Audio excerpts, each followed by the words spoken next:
Oke guys, welcome back to my motovlog ya. Jadi di motovlog kali ini gue bakal ngebahas tentang assist and slippery clutch ya. Assist and slippery clutch itu ada di kopling-kopling motor biasanya ya. Jadi biasanya ada di motor kopling. Sebenarnya fitur ini nih udah ada dari lama gitu loh. Di dunia otomotif nih fitur ini udah ada dari cukup lama gitu. Tapi belakangan ini fitur ini baru keluar di motor-motor harian alias yang buat daily use gitu. Di motor 250, motor 150 cc itu baru. Jadi baru-baru ini mereka baru masuk gitu. Sebelumnya udah ada, tapi mereka nggak masuk ke fitur-fitur motor 150, 250 gitu. Mereka tuh ada di motor buat motor balap gitu, motor racing yang cc-nya 600, 1000 gitu. Itu udah ada dari lama.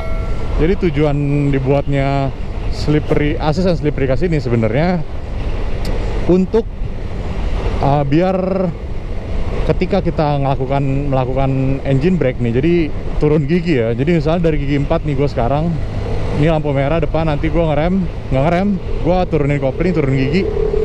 Nah ini gue turunin, nah itu kedengeran nggak sih mesinnya? Jadi dia tuh nggak langsung berhenti gitu loh, nggak langsung slip. Jadi engine brake-nya tuh nggak kerasa lah, bisa dibilang nggak menghentak motor lu gitu. Itu tujuan utama dari assist and slippery clutch ini gitu ya. Sebenarnya itu tujuan utamanya, tapi karena fitur ini cukup bagus ya, jadi sampai diaplikasiin ke motor-motor yang 150, 250 yang harian jadi fitur tambahan. Fitur ini juga bisa dibilang bikin kopling kita makin enteng ya. Jadi kalau kalian coba motor yang koplingnya udah assist and slippery clutch sama motor yang koplingnya biasa ya, itu tuh beda banget, tarikannya beda banget. Wah ini orang ngapain di sini nih? Bisa lampu merah bang, ngapain di sini sih? Itu masih lampu merah dia maju-maju, makan tempat aja.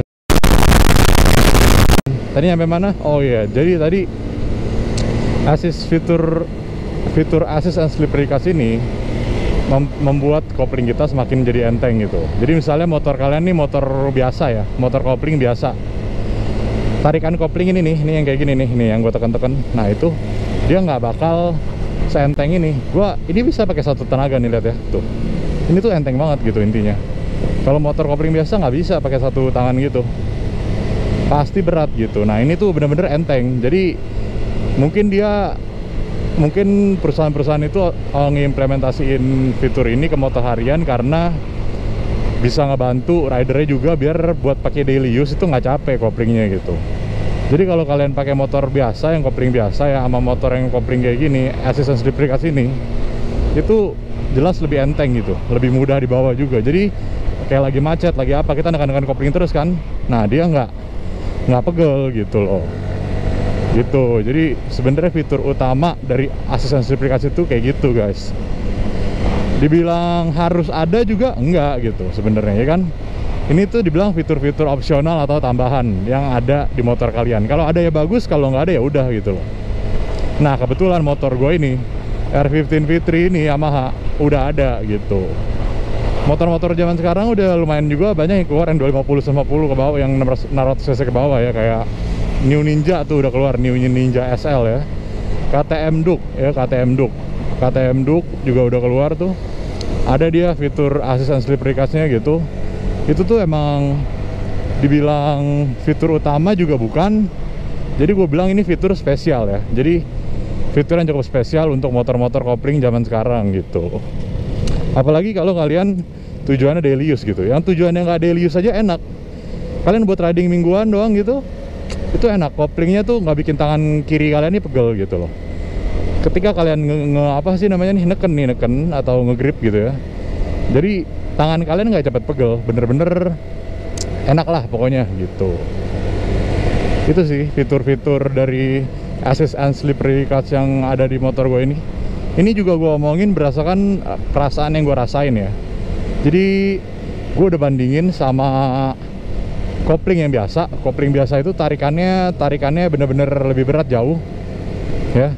Dan ini motor ini enggak nih tuh, enteng banget bener-bener nggak kerasa narik men, kayak lu gerakin aja dikit jari-jari lu langsung ketekan dia gitu. Nah yang kedua ini ya tadi yang tadi udah gue bahas juga, yang engine brake itu. Engine brake itu bener-bener fitur yang ngaruh sih, apalagi kalau kalian, jadi buat daily use gini aja udah enak kan. Ini engine brake-nya ini bisa ngebuat motor kita lebih cepat sedikit ya. Jadi bukan lebih cepat secara mesin, tapi lebih cepat secara kinerja gitu. Makanya fitur ini pertamanya nggak ada di motor biasa kan, adanya di motor, diciptakan di motor buat balapan atau racing gitu. Kenapa seperti itu sih? Jadi ketika kalian lagi balapan ya, kalian kan mencari waktu yang tercepat untuk mencapai garis finish dong tentunya. Jadi sepersekian detik itu ngaruh gitu ya kan? Iya, makanya kan ngaruh. Jadi ketika fitur assist and slip recast ini dipakai, motor ini contohnya waktu lagi mau belokan gitu. Lagi mau belokan kalian pasti turun gigi dong, dekselerasi kan, turunin gigi. Ketika turun gigi, speednya itu kalau pakai di kopling biasa yang nggak ada assist and slip recast ini, ketika kalian turun gigi langsung pelan banget motornya gitu, langsung dari gigi 4 ke gigi 3 itu langsung kayak langsung ketarik ke belakang gitu istilahnya. Bukan ketarik ke belakang, jadi perasaannya tuh badan kalian kayak ketarik ke belakang karena dia saking speednya itu berkurang sangat jauh gitu. Tapi ketika pakai assist and slip recast ini ya, ini ketika gue turun nih, ini gigi 3 nih, gigi 2 nih, tuh dia nggak langsung berhenti banget gitu. Jadi masih kayak ada sepersekian detik itu motor gue tuh masih berjalan, kayak transisinya tuh smooth gitu loh kalau bisa dibilang. Kalau nggak pakai assist and slip recast ini, transisinya tuh lebih kasar gitu. Nah fitur itu tuh kalau buat racing ya itu sangat berguna. Jadi sepersekian detik itu sangat kepake gitu. Jadi selain lebih enteng, engine brake-nya pun lebih baik gitu loh. Jadi fitur ini spesialnya ada di dua hal itu menurut gua gitu. Jadi kalau menurut kalian fitur ini oke buat dipasang di motor ya, atau ada di motor kalian, why not gitu kan? Karena fitur ini juga sangat ngebantu buat daily ride. Tangan gue sama sekali nggak sakit gitu ya.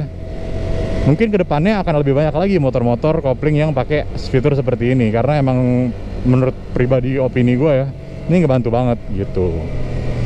Topik hari ini gitu aja sih. Kalau ada yang kalian mau tanyain tentang topik ini ya, assist slip recast ini, boleh di bawah komen. Kalian mau video apa lagi nextnya juga boleh komen di bawah ya, tinggalin. Ntar bakal gue lihat, kalau cocok akan gue buat videonya ya, apa yang kalian pengen gitu. Terus kalau emang kalian suka video ini, boleh di like ya. Kalau nggak suka boleh di dislike. Kasih tahu di bawah kenapa kalian nggak suka gitu. Jadi gue bisa nge-improve video gue ke selanjutnya, buat selanjutnya ya.